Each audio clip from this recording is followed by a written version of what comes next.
Ibu.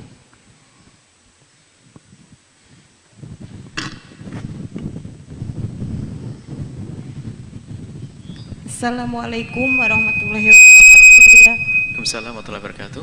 Terima kasih. Maaf Bu ya, saya mau bertanya, bagaimana supaya hati dan pikiran kita selalu merasa tenang Bu ya? Karena kita sebagai manusia biasa dalam menghadapi cobaan hidup masih suka gelisah Bu ya. Ya, terima kasih Bu ya. Wassalamualaikum warahmatullahi wabarakatuh. Waalaikumsalam warahmatullahi wabarakatuh.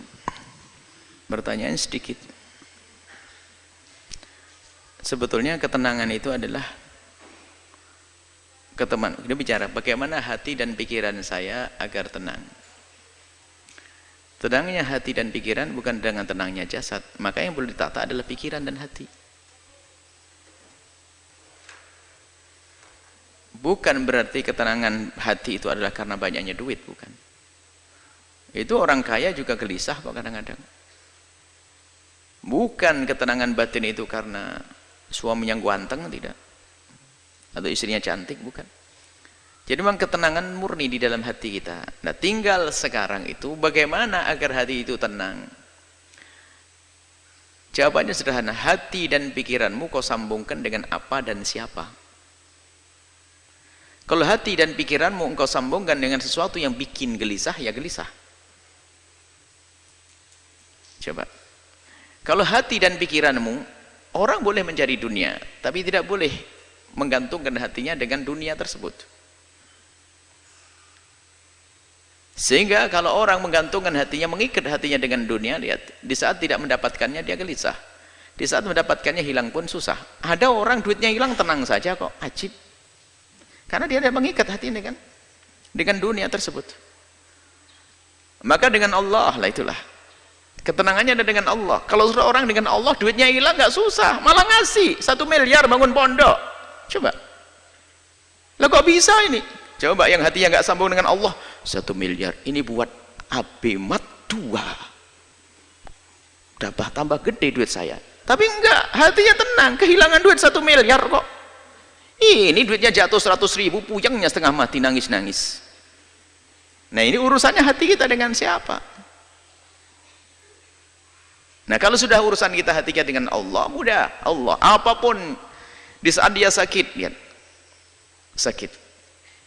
Sakit jasadnya sakit. Tapi kalau dia kenal Allah, dia akan tahu bahwasanya akan ada imbalan di hadapan Allah Subhanahu wa taala. Maka rasa sakit akan tereda dirasakannya menjadi tidak separah, tidak semakin sakit. Sama itu loh.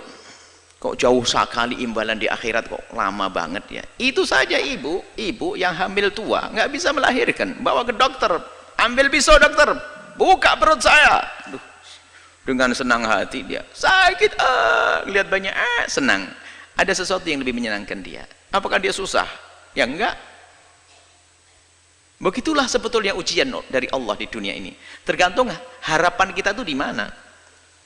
Sehingga ada orang tuh putus asa, bunuh diri dan sebagainya, kan orang dungu dia.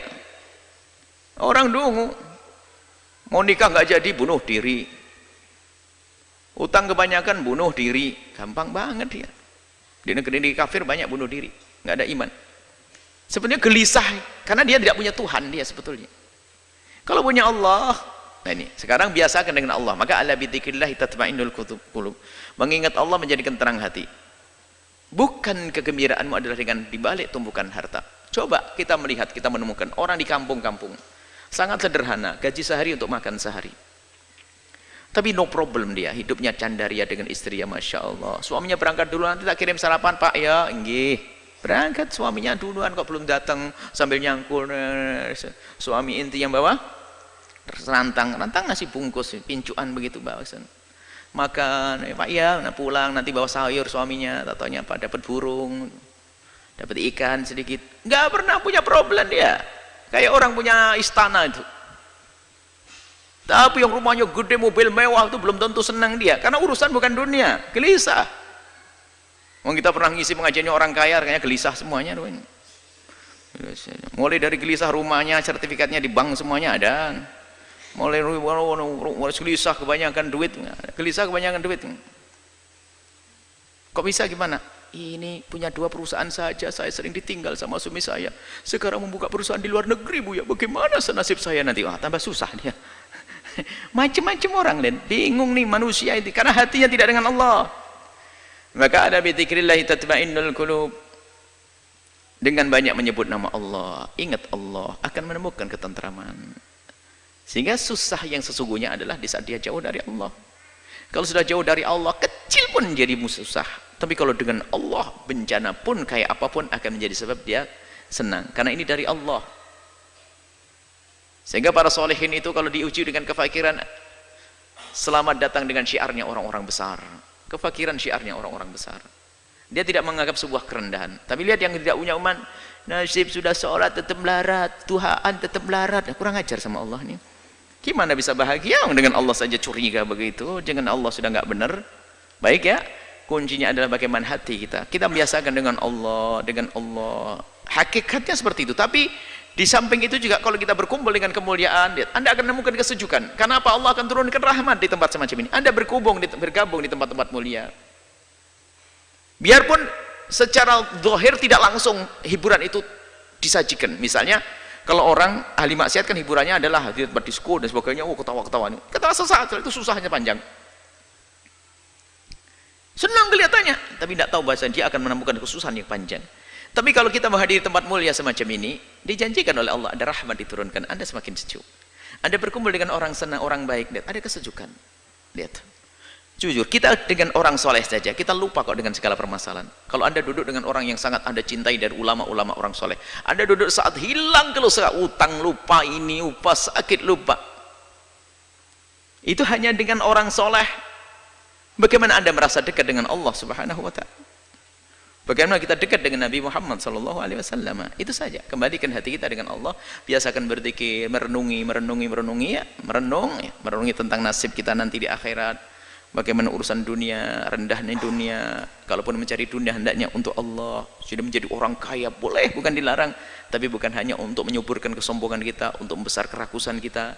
Kalau kita hanya mencari dunia hanya untuk dunia tersiksa, seperti diingatkan oleh Nabi, kalau ada orang hatinya itu rakus, dikasih lembah emas 1 minta 2, dikasih 2 minta 3, kasih ini. Dan unik, orang itu punya pabrik 6, itu pabriknya triliunan semuanya tuh. Itu kebakaran hancur 3, itu masih nangis nyungsep masuk rumah sakit. Bodoh banget dia, masih ada 3. 3-nya saja masih kaya raya dia.